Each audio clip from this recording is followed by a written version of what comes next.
Hey guys, thanks for tuning in to this episode of Astros Baseball. I don't think I've ever had a more enthusiastic hello for a series that we lost. And somebody on social media said we lost twice on Monday.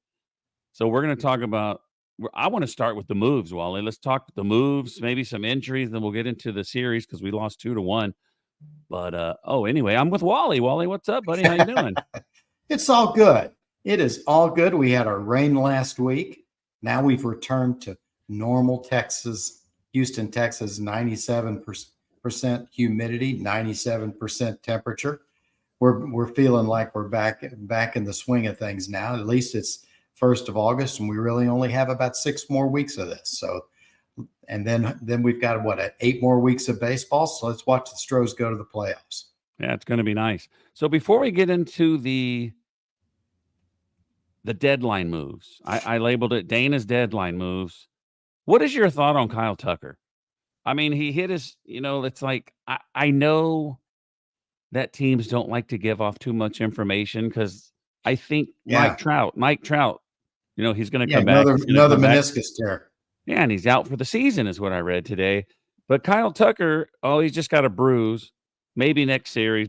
And now they put him on the 60-day IL, and that's just to bring up some more bats, to fill up the roster if he's not going to play. And of course, it goes back to when he started. So what do you think about Kyle Tucker? What do you think's going on with that leg? I think the Astros are going full Sergeant Schultz on the whole thing. I know nothing. Nothing. That is the weirdest thing. And like in football, the NFL, they wouldn't let you get away with that. They find teams because they don't give good injuries because there's so much betting that goes on. It's been weird to say the least. You knew it was a bad bruise, and then you say it's a little more than a bad bruise. There has to be some sort of a break or some sort of complication somewhere. I've heard that someone said they thought there was a stress fracture, but who knows? It is the worst bruise I think anybody's ever seen, if that's what it is, because he is come Sunday or come Saturday, he's going to be out a full 2 months.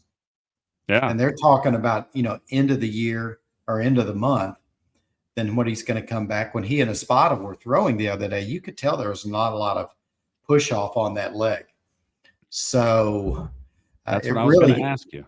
To add to that, it really shows the character of the Astros, to where they've got this next man up mentality. They went on a run when Tucker is out. But I think one of the things we're starting to see is, you can only cover up for that lack of talent so long. They've lost 4 of their last 7 series. So, they were bad, they got really hot, and now they're just kind of middling. They're still in first, though, and we'll get to that later. Still in first place. All right, let's talk about this deadline. So we go to, I guess, what day was it? Wednesday? Monday, right? Tuesday was the deadline, but they made the moves on Monday. Okay, yeah, that's what I mean. Game 1 was Monday. All right, I have no idea what day it is, folks. I'm totally lost. So so game 1 was on Monday, and when they scratched Bloss, right, and I guess Kikuchi, I don't know if anything happened with him, but you're like, as soon as they scratch Bloss, you're like, all right, something's getting ready to happen.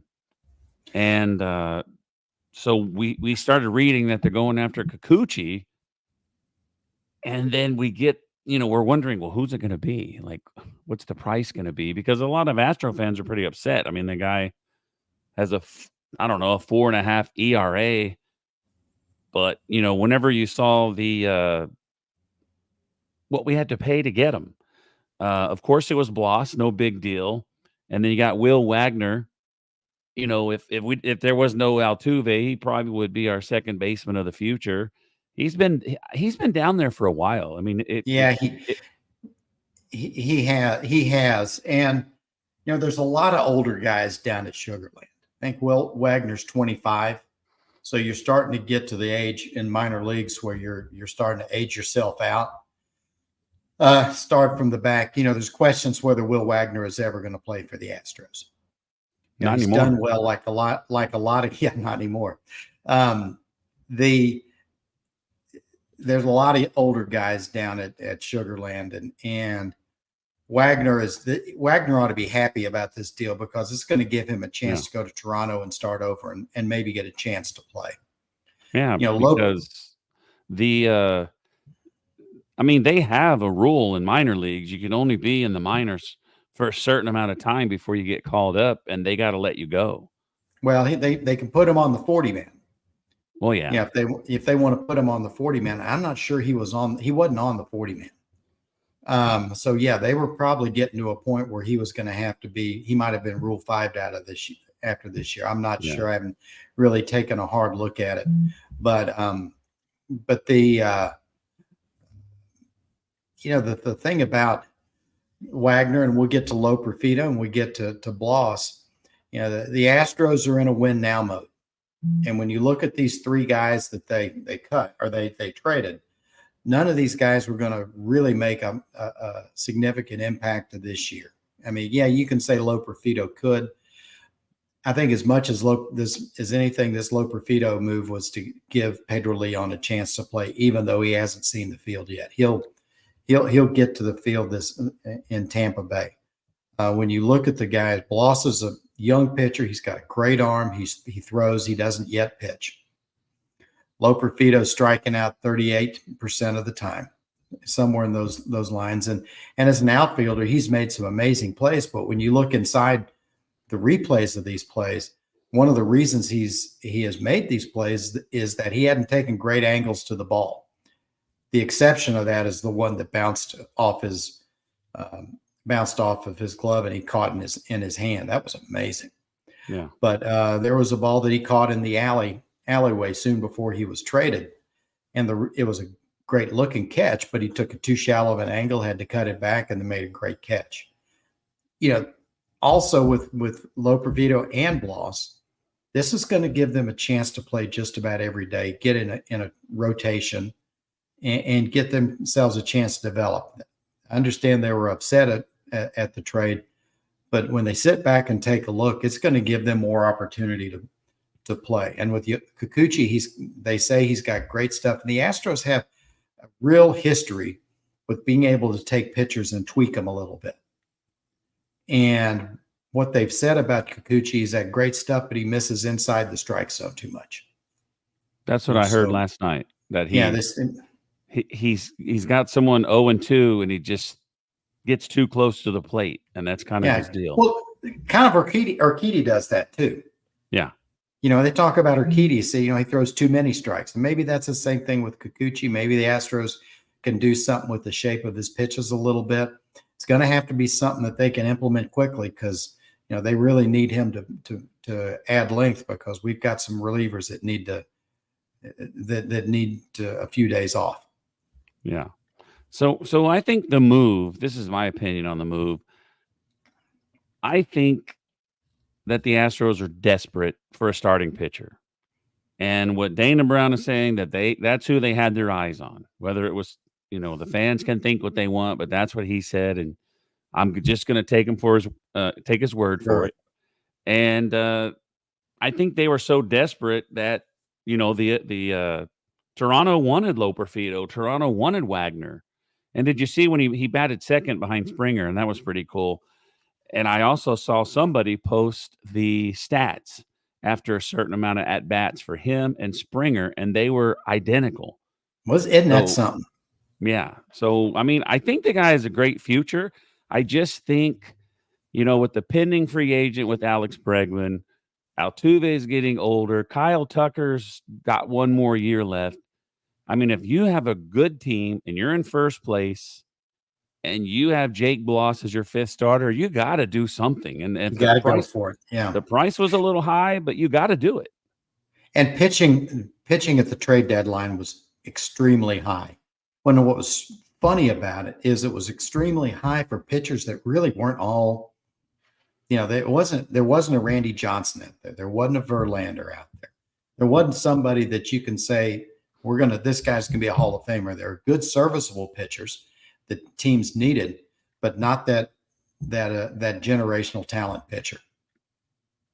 So also we talked about this in the past we said, they call these young kids up, and so far nobody's wore Correa's number 1 and no one's wore Springer's number 4, and those days are gone because Pedro Leon, who got called up when Loperfido was traded, is number 4, and like you said, he didn't play in the last series, but he's probably gonna play against the Rays. We're gonna see, Kikuchi on Friday.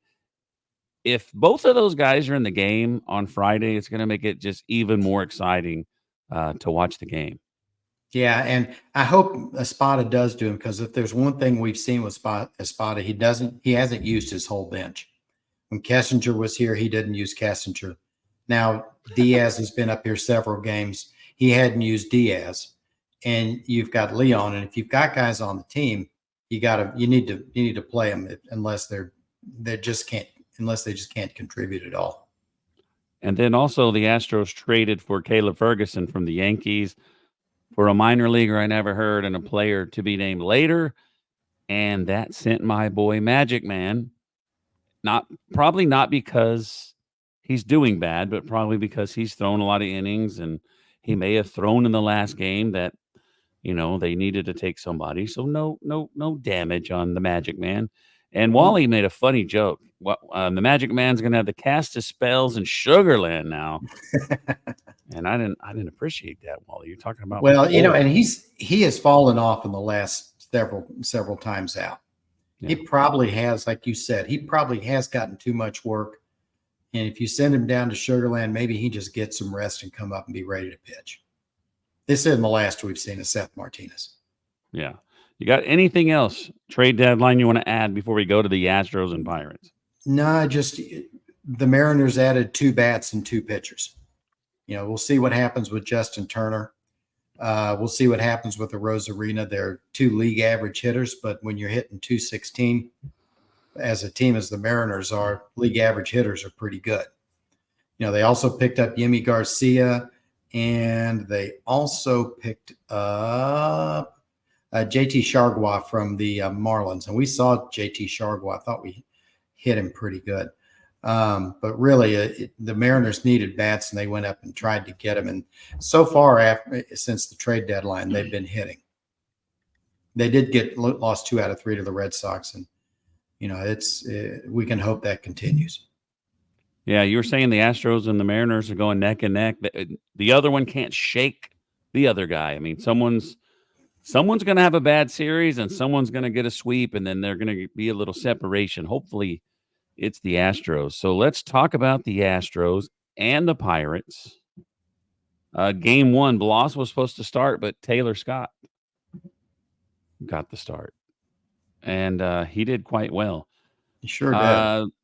The Astros scored 2 runs. Altuve had a fielder's choice. There was a fielding error. Singleton and Jake came in. And then top of the 6th, they had a home run. Then they tied it in the 8th, 2-2. And then top of the 9th, I believe, on Hader, Michael A. Taylor, a 3-run bomb, 5-3. That made it 5-2, and then we scored, I think, Jordan. So we had a chance at the end because Jordan scored with the bases loaded. They walked, and he came in from third. So definitely a chance to win this game. I know we always say that, and some people may say, you say they always win. They always have a chance. But they did. I mean, yeah. If Hader wouldn't have gave up a 3-run bomb, I mean, I think he gave up a hit, and he walked 2 guys. The 2 guys on base, he walked them, I believe. So yeah, I think he did. Michael A. Taylor, they were saying on the game that that Hader had never gotten him out. Wow. And he finally got him out in the third. Game, but that was the first time he had ever gotten Michael A. Taylor out. And I think that was the 5th time that he had faced like 2 hits and 3 walks, or 3 hits and 2 walks. And when Taylor hit that ball, there was no doubt. One thing with the Astros, they only got 2 runs off of Skeens, and they were not earned, but they really battled Skeens pretty well. Yeah. And Skeens, give Skeens credit. I mean, he left a lot of guys on. Well, the Astros let a lot of guys on all series. What'd you think about him? He's got talent. I mean, he's really good. He's got there are very few pitchers that throw that hard and have that much control at that early age. and he's got a couple of breaking balls. He's got a splinker, which is a splitter and a sinker kind of combination That sounds like you're making that up. No, it sounds like two drunk guys were talking. We're crashing glasses together, and that's what they came up with. Yeah. But he's good. You got to give him credit. I mean, he's good. He's real good. The only game that he's lost this year is when the Cardinals beat him 2-1. Yeah, and he's let in a run in the ninth. So Scott went 3 scoreless innings. He didn't even allow a hit. Yeah, he didn't walk anybody. He didn't allow a hit, and he had 4 strikeouts. Or 2 2/3 innings, 2 hits and a run. So great job by those two guys. That's 5 2/3 inning, and they only allowed 1 run. Abreu, an inning and a third, 3 strikeouts and a walk. Presley, 2 hits and a run, his 6th blown save of the season, and then Hader, 1 hit and 3 runs, 2 walks. He takes the loss. 4-6. He's 4.11 ERA. Altuve 2 for 4 with the RBI. Alvarez 2 for 4 with an RBI. Caratini 2 for 3. He scored a run. Caratini's like such a great backup, and Diaz and Alex Bregman both got a hit. The Astros 3 runs on 9 hits, and here's the killer: 2 for 10 with runners in scoring position and 10 LOB, buddy. Yeah, the whole series, and both teams were really sloppy the whole series. The Pirates, especially in the field. The Astros committed 3 errors on Tuesday night. The execution wasn't what we've gotten used to with the Astros for the series. We'll talk about it a little bit later, but in the series, they were 4 for 23 with runners in scoring position. Left 20 guys on. And that's you leave that many guys on, you lose that many chances to knock guys in. You're playing with fire. So game 2 started out, the Astros were the Keystone Cops. It was 3-0 after the top of the 4th, and then the bottom of the 4th, Yiner had a solo home run, and then Taylor another home run, 2-run shot, and the Pirates after 5.5, they're up 5-1. The Astros scored a run in the 6th. In the 8th, Pittsburgh scored with the bases loaded walk again, and the final score 6-2. Houston, goose egg, 0 for 5, runners in scoring position with 8 left on base, 2 runs on 10 hits. You got to do better than this. Yeah, we were at that game when Michael A. Taylor hit that home run. Jordan did what Jordan does when he knows it's gone.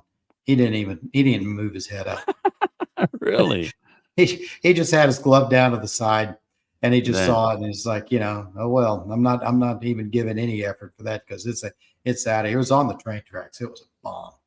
Wow. And Michael A. Taylor is he's not even a league average hitter, and he's been around for a long time because he plays a great center field. He made a super catch on Jordan. I believe it was in game 3. I think it was game 3, but he made a great catch against the wall up against 399 side. Yeah, the guy's like 5 or 6 RBIs in the first 2 games. So Hunter Brown started game 2, 5 2/3, 9 hits and 5 runs. He was lost. 4 runs, 2 walks, and 6 strikeouts. He's now 9-7. His ERA was 4, I think, and now it's 4.11. Brian King, an inning and a third with a strikeout. Magic Man, 2/3 of an inning. 2 hits and a run and a walk and a strikeout. Dubin, 1 1/3. A walk, a strikeout, and a run. Yiner went 4 for 4, dude. Don't forget to talk about this. Yiner Diaz 4 for 4, leading the Astros in RBIs. We're going to talk about him later, so we can praise him all we want in a little bit, I'm pretty sure. JP3, he drove in a run, but he was 0 for 4. Altuve, Jordan, Jake, and Caratini all had hits. Yeah, the Astros had 3 errors that game. The game was sloppy. The Astros were sloppy really all series. And they came away with 1 win, and it's just wish they played tighter because even though the Pirates are an up and coming team, these are series at home you really need to win. Oh yeah. All right, so we go to game 3. Let's take a quick break. We're already 19 minutes into it. Let's take a quick break. And then when we come back, folks, we'll talk about a win. We talked about trade deadlines. We lost 2 on You know, a lot of people, like I said, we lost the trade deadline and the game on Monday. We lost the game on Tuesday.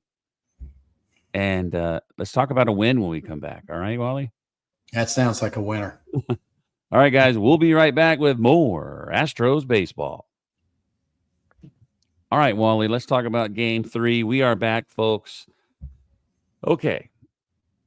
You're watching the game, Astros fan, fighting Seattle for first place. You lose the first 2 games to Pittsburgh, which, by the way, has the ugliest uniforms in the world. Looks like they're all sweaty. 4 runs in the second inning, including a 2-run homer. We are down 4-0 right out the gate. What are you thinking? I'm thinking it's time to get another glass of wine. It was ugly. The whole thing of it was ugly. Jake Woodford was the pitcher for the Pirates. He's a guy. He's one of these guys that you have around because you're going to need him. But he's kind of a tweener between. He's kind of a 4A kind of guy, but he pitched really pretty well the other day. The Astros didn't really get anything until later, until the third. And if we could have a Astros player, position player of the game, it might be Neil Cruz, because he personally gift wrapped that game for the Astros. He got in the way of. He made a bad throw to first. He got in the way of Brian Reynolds making a catch in left field. All those directly led to runs. But we were the Keystone Cops, and then they became the Keystone Cops. Yeah, but it's an ugly win. But no one really does style points. They just look to see if the W got bigger and the L stayed the same. A W is a W, pal. Exactly. So bottom of the second, the Astros scored on a wild pitch. JP3 scored from third, and then what you said, there's the fielding error. And I think it was also a throwing error. And Jordan scored from third. I saw the game, that one. And then Jordan scored from third. He threw it way far away from the first baseman, not even close. And then Yainer Diaz had an RBI double, brought in Jordan. And that made it 4-3. And then bottom of the sixth, dude, pinch hit, right? Dubon pinch hit. Got to make sure. Yeah. So Dubon comes in to pinch hit, his first pinch hit home run of his career, I believe he said after the game when they interviewed him.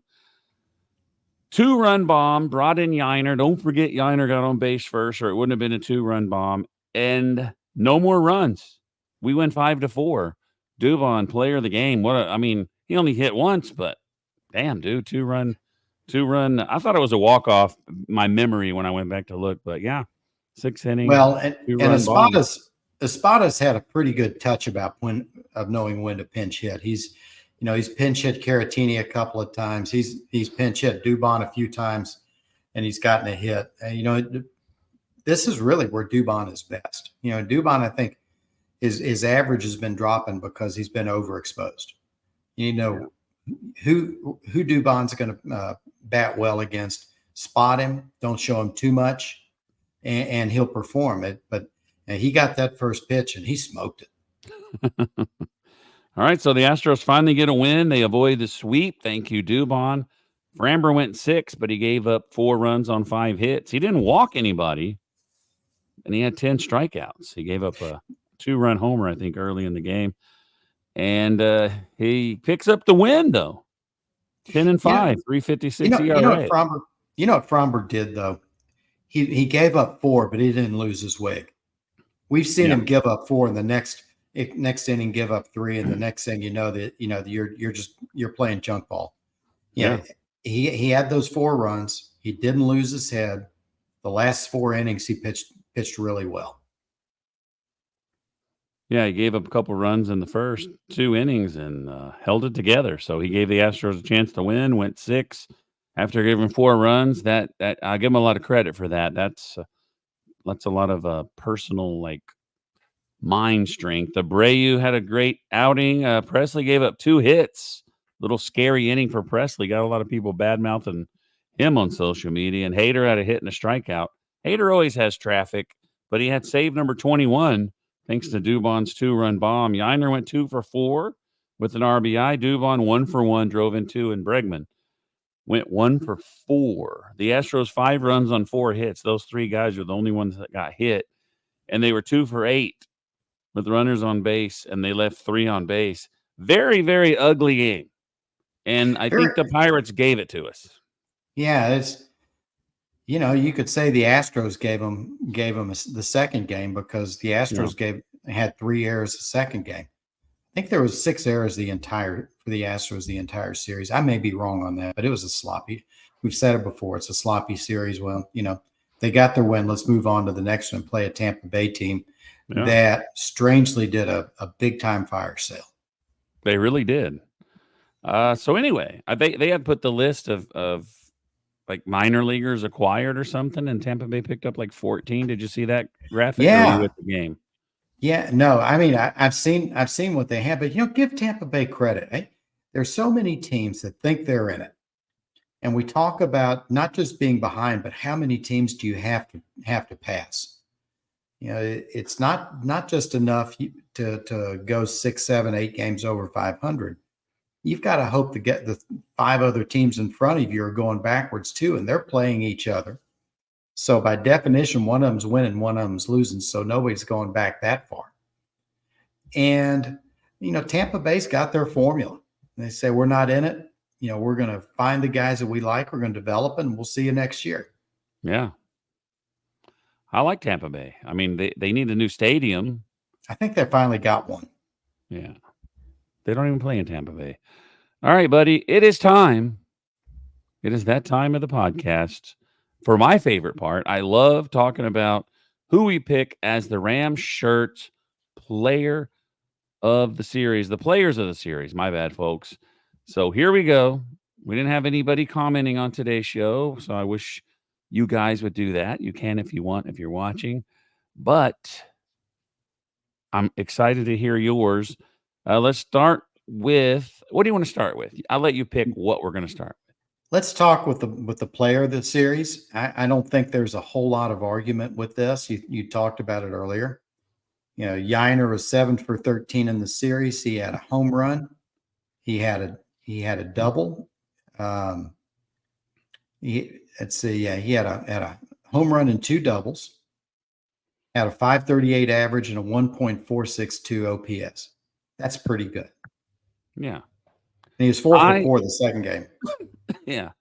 I mean, like the last episode when I did it by myself, I talked about how the eye test, I was like, well, Bregman's going to be the player of the series. And then when I looked at everything, I didn't pick him. And with this one, I did the same thing. I was like, it's Yainer. It's got to be. And it is. I mean, that's who I have too. You already said it. I said it. No doubter. Yainer Diaz. But the pitcher, I almost think you're going to have the same one as me. I'm going to say it's Taylor Scott. That's who I got. I mean, the combination of short notice, 3 innings. I mean, here's a guy that throws an inning, maybe 2. This is the first time he's been asked to go 3 all season that I can recall. 4 strikeouts, no walks, 35 pitches, and 22 strikes. It almost makes you wonder if they could stretch him out and he could be a spot starter. But he's so valuable as a reliever. Yeah, this guy came out of nowhere to be one of the most valuable guys on the team. I have Scott. I mean, all day long or the whatever. I mean, you're like, okay, Bloss is starting, and then he gets scratched, and it's like, all right, you're starting. It was a bullpen game, so he was already prepared. He already knew he was going to pitch a couple innings, but that's a different animal. I mean, if you get, hey, go out there and start, dude. It's different. I think it's got to be something different. So props to Caleb. Yeah, sorry to cut you off, but props to Caleb Ward as well. Yeah. Caleb Ward gave up that 1 home run to Grandal, and Espada got him out of there after 2 2/3. But here's a guy that's not used to going more than an inning or so at a time, and they really stepped up and gave the Astros a chance to win. Yeah, I think Ort was Coach Rose worthy performance there, buddy. I don't know if he's going to get it. We'll have to find out. So we both got Yainer and we both got Scott. So we're both watching the same game. So who do you have for Coach Rose winner? The coveted Coach Rose winner. I got Victor Caratini. Victor Caratini. 6 for 3 or 3 for 6. 6 for 3. That's Yeah. good. 6 for 3. Sounds like we're playing craps or something. Yeah. 3 for 6 with and an additional walk. Just you just put Victor out there on the field and he plays. He produces. He does. Yeah, he can sit for a week and still come up and find some way to produce and help the team. Yep. He is not my choice. I gave it to Dubon just because of the 2-run bomb. I thought about that too. We may not even we might have got swept if it wasn't for Dubon's pinch hit home run. Who saw that coming? His first pinch hit home run ever. That is unexpected. I had Dubon, and then kind of like you when you were talking about the player of the game a while back, I looked at the numbers, and because Dubon was 1 for 5 of the series, and that was the only hit that he had. Caratini was 3 for 6, and it's he just produces. He does. I always say on here, you speak of produce. I always say John Singleton produces, and I didn't say his name once. I think he might have scored a run in game 1. He was 1 for 8 in the series. Yeah, he scored a run. He scored one of the first 2 runs of the game in game 1. So I didn't pick him this time. He didn't do anything. I guess I gave him too much credit, and he choked because he got a big head. I mean, you can only win so many Coach Roses before you start thinking you're something else. This guy's got them piled up in his house, shining them up. But you can't win every Coach Rose. You can only try against the Rays, John Singleton. Okay, let's take a look at the standings. I don't even have to change this from the last show. The Astros are in first place. It is percentage points, 56 and 52. 519 winning percentage. Seattle 57 and 53, 518 winning percentage. Texas 52 and 57. We are 4.5 games ahead of Texas, so we made up a little ground on them somehow, going 1 and 2. But I'm pretty happy with it. I'm pretty happy with the Astros sticking it up in first place. We did have some help by Seattle. We're going to play the Rays, who dismantled their team a little bit, and then we got Kikuchi tomorrow or Friday. What is today? I don't know what today is. Today's Thursday. Yeah, tomorrow we got Kikuchi. First ever Japanese pitcher for the Astros.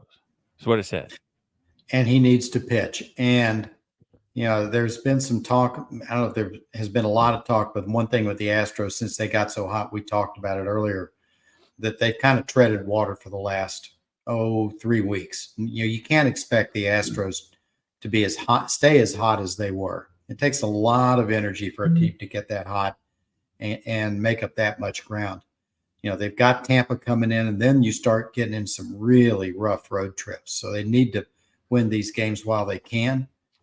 Hope Seattle stumbles, and so we can get a lead and put the whip to the Mariners. The Astros are used to playing in these big series late in the year. Seattle's got a history of coming up short. So if it gets tight, you gotta, you wonder if the collar gets a little tight for the Mariners. Yeah, that's definitely the advantage the Astros have on anybody. Yeah, they 7 straight ALCSs. I mean, you can't be more seasoned than that. So now it's your turn, Wally. This is Wally's segment. I've given it to him. He is the man with the plan. He's the guy that knows it all. Up next, I wouldn't the go. Rays. I wouldn't go that far. You got Shane Baz. Shane Baz going. Sorry. Never mind. Go ahead. Shane Baz going for the Rays. He's been a big prospect for the Rays. Is brought up. He's 0-1 with a 366. With young players, they can look great one. They can look great one game, and then they can look terrible the next game. His recent games, he's not gone any more than 6 innings. Went 3 against the 21st of July. Went 3 and change against the Yankees, but then rebounded against the Reds to go 6 and gave up 2 runs. His ERA away is better than his ERA at home. The next guy they've got is a guy named Zach Littell. 1-4 with a 581 away from Tropicana. he last time out when he's against Cincinnati, they went through 7 innings, threw 3 hits over 7 innings, and that was at home. So he can do it, but then he can also throw in a clunker like he did against the Yankees when he goes 5 2/3 and gives up 5. On Sunday, it is undecided, and the only thing about someone who's undecided is you just don't know, do you? On the Astros website, it has Eric Gaddy on Sunday. Yeah, they You got said Eric that Getty. already? No, I didn't. I was just going over the Rays. You got Eric Getty going on Sunday. Got Eric Getty going on Sunday. Eric Getty pitches better at home. He needs a good outing because the way the Astros pitching staff is constructed, he's going to get a start every 5 days. Blanco on Saturday night, so that looks good for us. And then tomorrow night, Kikuchi, he's 4-9 with a 475. Let's hope they were able to institute some quick tweaks before Friday night's game. We'll see soon. He's a left-hander, and left-handers, if they're not careful, they have visitors. They let visitors into the Crawford boxes. All right, yeah. Kikuchi has 130 strikeouts. Yeah, that's impressive. He's got stuff. Have you seen any of his stuff? Just I've just seen tapes of it. Yeah, I've never seen him. I mean, he's got stuff, but unless you put it in the right spot, people, major league hitters will hit 98-mile-an-hour fastballs if it's not in the right stuff, right place. All right, buddy, you got any final thoughts? Yeah, we're really kind of getting into August, and so we're officially starting the stretch drive. After the trade deadline, the Fangraph shows the Mariners with a almost 46% chance of winning the division, with the Astros at 37.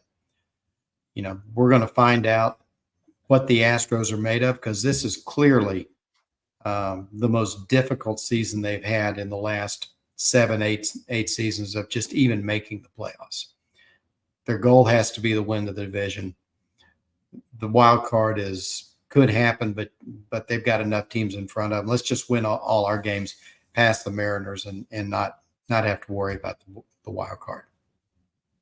All right, my final thought is there was I don't know how many years ago it was, Wally, 3, 4, maybe 5, that we were talking, at least I was on this podcast, talking about, in spring training that Pedro Leon was going to be the center fielder this season, and didn't happen. And it took a Joey Loperfido trade for us to finally get to see Pedro Leon.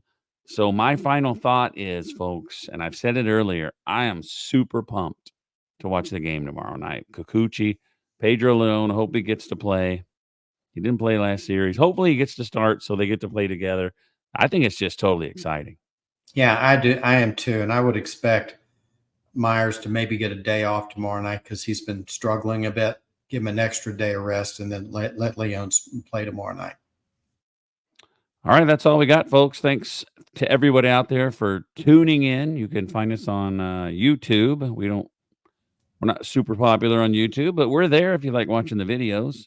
We're not super popular yet, because we won't really do it. Like, it takes a lot of work to put them on there. But anyway, we are on YouTube, and anywhere you listen to your podcast, you're probably listening to it right now. So thank you very much. If you're on Apple, give us a 5-star rating. We have 179 ratings, and I love even numbers, folks. If you have given us a rating in the past, you can do it again. It'll let you. Just write a new one. We love it. And so anyway, for Wally, I'm your host, Rob Fontenot, and we will see you next time on Astros Baseball.